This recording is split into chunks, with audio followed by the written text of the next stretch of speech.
नमस्कार। आप सभी का स्वागत है मेरे YouTube चैनल नॉलेज ब्यूरो में।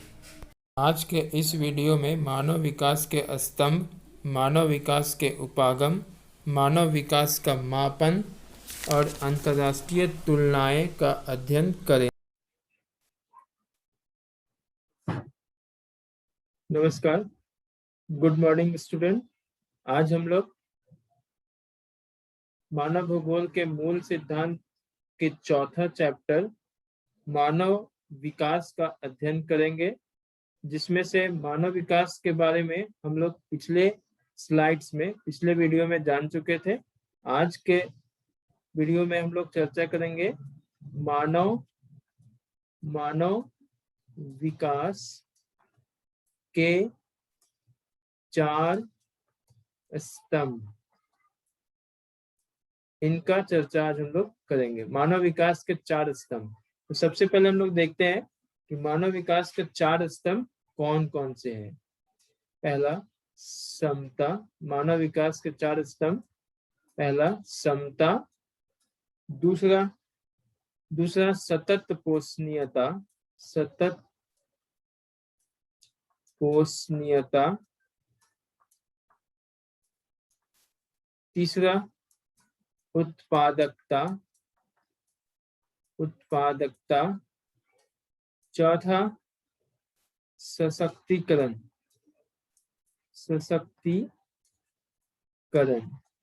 इसी बिंदु पर आज हम लोग चर्चा करेंगे। सबसे पहले मानव विकास के 4 स्तंभ वर्ड है, यहाँ पर इंग्लिश में होता है पिलर। जैसे हम लोग बिल्डिंग बनाते हैं, या कहें घर बनाते हैं, है ना, या कहें हम लोग घर बनाते हैं, तो घर बनाने में भी हम लोग क्या करते हैं, स्तंभ देते हैं, है ना। और ये स्तंभ क्या करते हैं, हम लोग बहुत मजबूत बनाते हैं, है ना। आजकल इसके लिए वर्ड आ गया है भूकंपरोधी।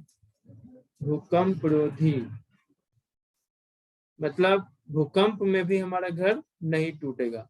तो उसी प्रकार से मानव विकास मतलब कौन कौन से वे पिलर हैं, कौन कौन से वे स्तंभ है, या फिर कौन कौन से वे तथ्य हैं जो मानव विकास को मजबूत बनाता है, या फिर मानव विकास को ये करता है, मानव विकास के लिए वो क्या है, योगदान करता है। तो मानव विकास के लिए जो स्तंभ योगदान करते हैं, जो भी तथ्य इंपॉर्टेंट है, उनमें से पहला है क्षमता, दूसरा है सतत पोषणीयता, तीसरा है उत्पादकता, चौथा है सशक्तिकरण। अब हम लोग सबसे पहले हम लोग चर्चा करेंगे समता का। नेक्स्ट हम लोग समता। पहला है समता। ये क्या है समता? जैसा कि समता शब्द से ही स्पष्ट हो रहा है, समता शब्द से स्पष्ट है समान। मतलब यह कहे कि प्रत्येक व्यक्ति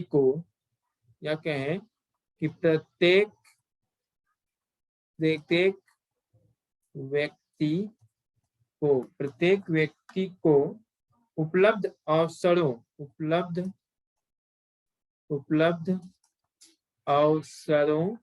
प्रत्येक व्यक्ति को उपलब्ध अवसरों के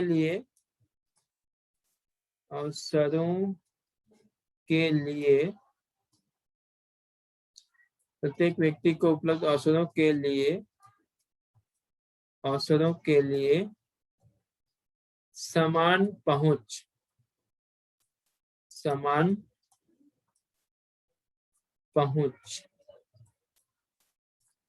समता शब्द से स्पष्ट है, समानता शब्द से ही स्पष्ट है कि समान यानी प्रत्येक व्यक्ति को जो भी अवसर उपलब्ध हुआ है उस तक समान पहुंच हो।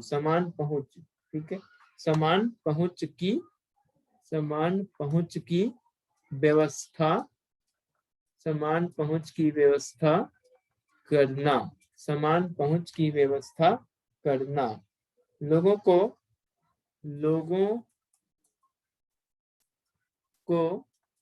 लोगों को उपलब्ध अवसर, लोगों को उपलब्ध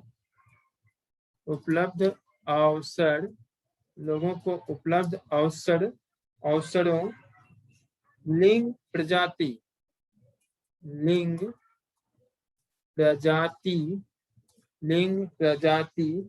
आय और भारत के संदर्भ में, और अगर भारत के संदर्भ में बात करें, भारत के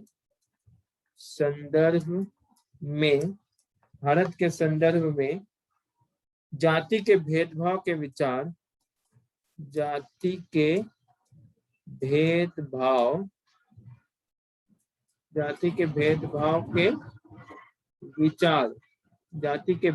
के विचार के बिना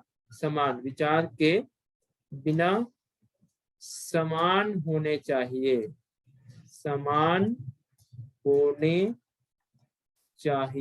मतलब किसी भी प्रकार का भेदभाव नहीं, कोई भी जाति का हो, चाहे वह लिंग कोई भी लिंग का हो, महिला हो या पुरुष हो, है ना, किसी भी प्रकार का हो, कोई भी व्यक्ति हो, उसके लिए समान अवसरों तक पहुंच की व्यवस्था करना ही समता का उद्देश्य है। ठीक है, समान उपलब्ध जो भी अवसर है वो सबके लिए समान है और सबका पहुंच उस तक समान रूप से हो, यही उद्देश्य है इस समता का।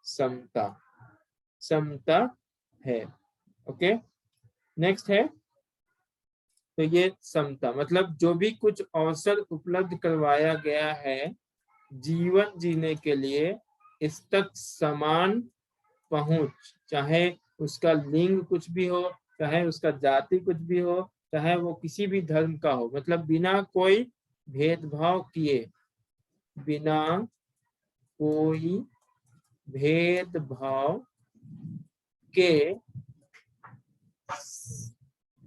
भेदभाव के समान अवसर तक पहुंच, बिना कोई भेदभाव के समान अवसर तक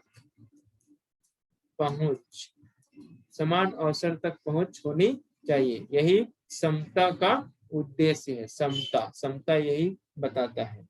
दूसरा, नेक्स्ट अगला हम लोग देखते हैं, नेक्स्ट है सेकेंड नंबर में, सेकेंड है सतत पोषणीयता। सतत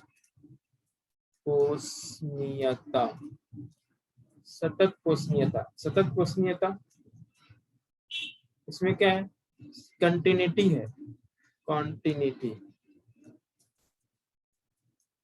कंटिन्यूटी, सतत पोषणीयता, कंटिन्यूटी मतलब लगातार कोई भी पोषण हो, है ना, कंटिन्यूटी न्यूट्रिएंट्स मतलब कोई भी पोषण हो उसको सतत लगातार हो। ठीक है, तो ये क्या बताता है कि निर्वहन का अर्थ है,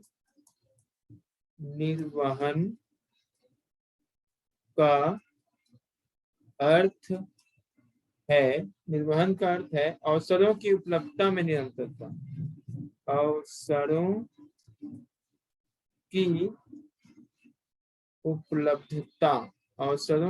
उपलब्धता में निरंतरता,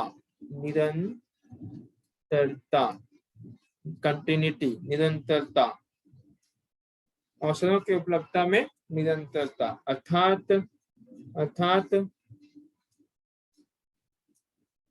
अर्थात यह ध्यान रखना कि निर्वहन के लिए, जीवन निर्वाह के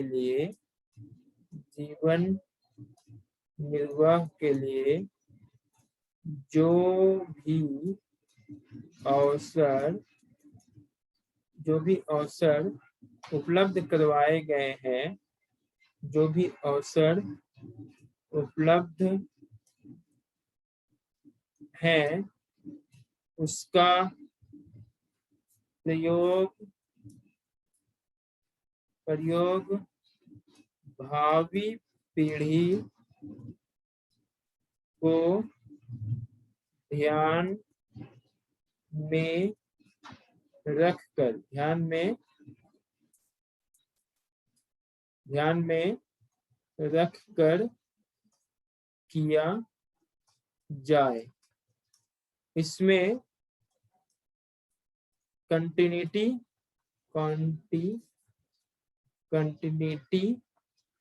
बना रहे, कंटिन्यूटी बना रहे, एक पीढ़ी से दूसरी पीढ़ी, कंटिन्यूटी बना रहे। समस्त पर्यावरणीय, वित्तीय एवं मानव संसाधनों का उपयोग, समस्त पर्यावरणीय,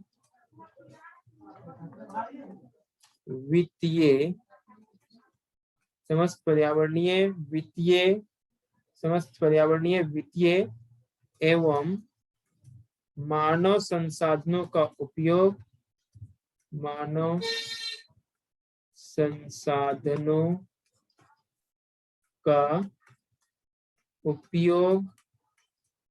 संसाधनों का उपयोग भविष्य को ध्यान में रखकर करना चाहिए, भविष्य को ध्यान में रखकर करना चाहिए। ऐसा नहीं कि मनुष्य जो है, जिसके पास जो भी औषध उपलब्ध है वो पूरा का पूरा यूज कर ले और आने वाले जो पीढ़ी है उसके बारे में ना सोचे। ठीक है, मतलब इसमें कंटिन्यूटी बना रहे, इसका विवेकपूर्ण इस्तेमाल करे, लगातार उसका यूज कर सके, है ना, इन सब बात को ध्यान रखता है। और यही है सतत पोषणीयता, मतलब एक पीढ़ी से दूसरे पीढ़ी के बारे में भी सोचना, लगातार कंटिन्यूअस जो है उस संसाधनों का, उस दिए गए अवसरों का यूज किया जा सके। यही है निर्वहन के लिए अवसरों की समानता या अवसरों की उपलब्ध अवसरों में निरंतरता या सतत पोषणीयता। निर्वहन के लिए उपलब्ध अवसरों में निरंतरता या सतत पोषणीयता, इसी को बोलते हैं। ओके, कोई दिक्कत? चलो नेक्स्ट है उत्पादकता। नेक्स्ट अगला है उत्पादकता। तीसरा उत्पादकता, प्रोडक्टिविटी,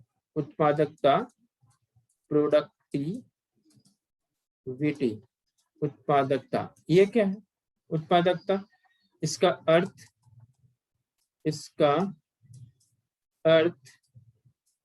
उत्पादकता, इसका अर्थ श्रम उत्पादकता,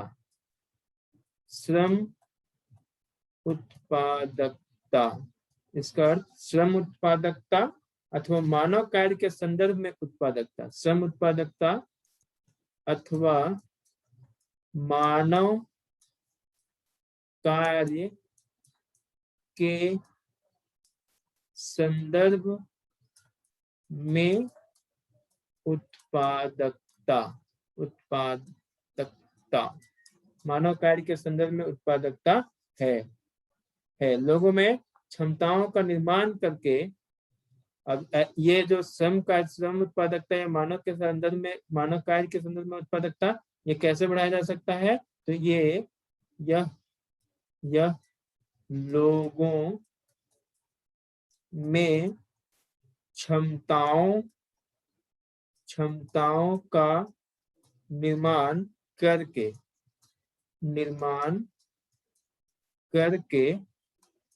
बढ़ाया जा सकता है। और ये क्षमता कैसे बढ़ेगा?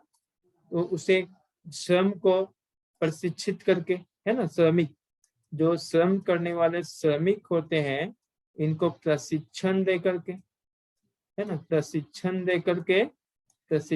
देकर उनकी कुशलता को बढ़ाया जा सकता है।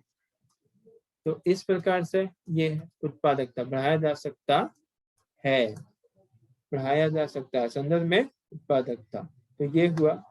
और इसके अलावे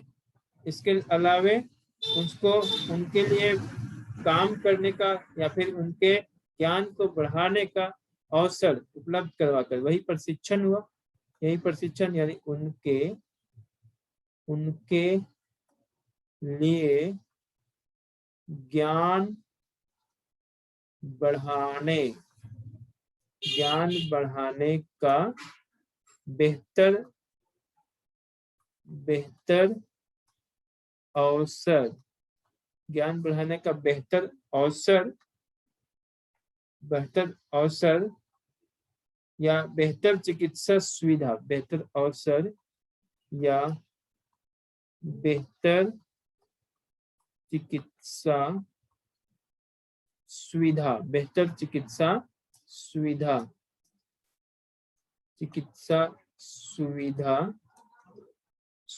बेहतर चिकित्सा सुविधाएं उपलब्ध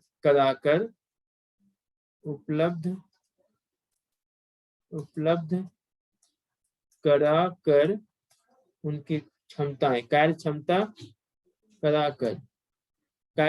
बढ़ाया जा सकता है, कार्य क्षमता बढ़ाया जा सकता है। नेक्स्ट अगला है, नेक्स्ट है चौथा में क्या है? चौथा है सशक्तिकरण,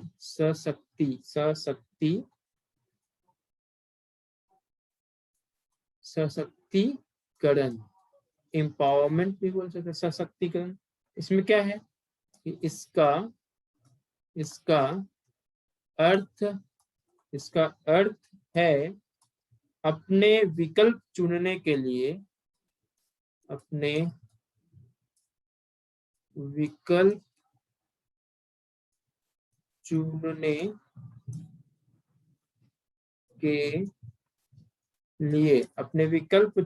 के लिए, शक्ति प्राप्त करना, अपने विकल्प चुनने के लिए शक्ति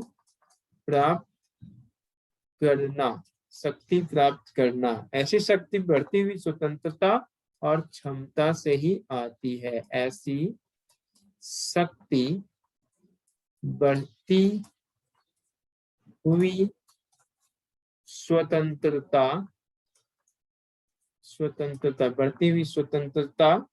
और क्षमता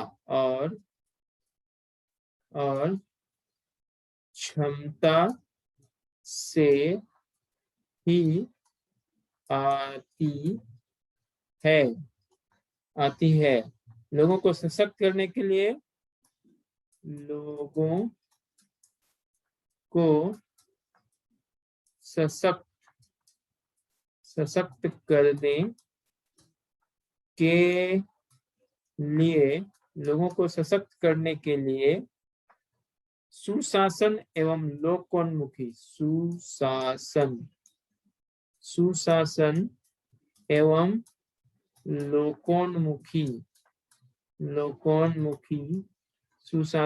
लोकोन्मुखी नीतियों की आवश्यकता होती है।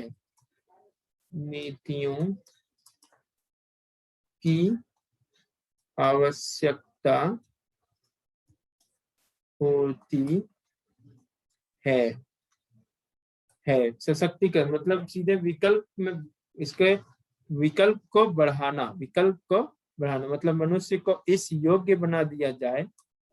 इसका मतलब है मनुष्य को ऐसा मतलब योग्य बना दिया जाए कि वे क्या कर सके, संसाधनों में विकल्प छांट सके, संसाधनों में विकल्प ढूंढ सके या छांट सके, विकल्प छांट सके। ठीक है, संसाधनों में विकल्प छांट सके मतलब उसके पास विकल्प उपलब्ध विकल्पों को समझने की शक्ति आए, है ना। और कौन से संसाधन का वो क्या इस्तेमाल करे कि उनका जो कार्य है, उनकी कार्य क्षमता में वृद्धि होगा या फिर उनको अधिक से अधिक लाभ होगा।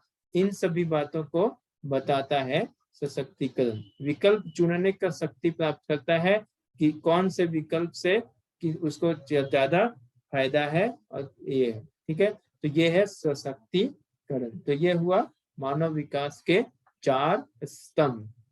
नेक्स्ट अगला टॉपिक हम लोग को पढ़ना है। नेक्स्ट अगला टॉपिक है मानव विकास के उपागम, मानव विकास के उपागम,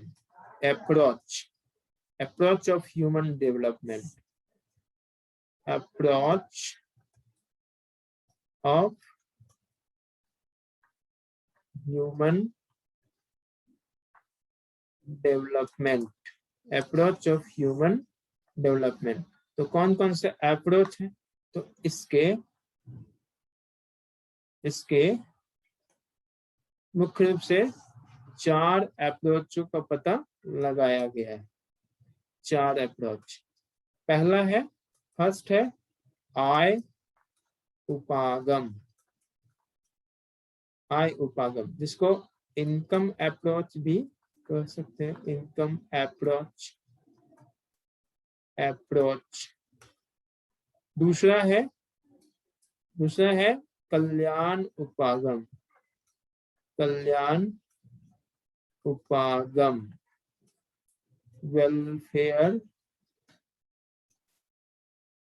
वेलफेयर अप्रोच।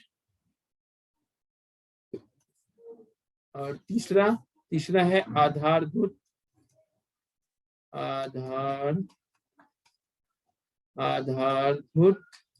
आवश्यकता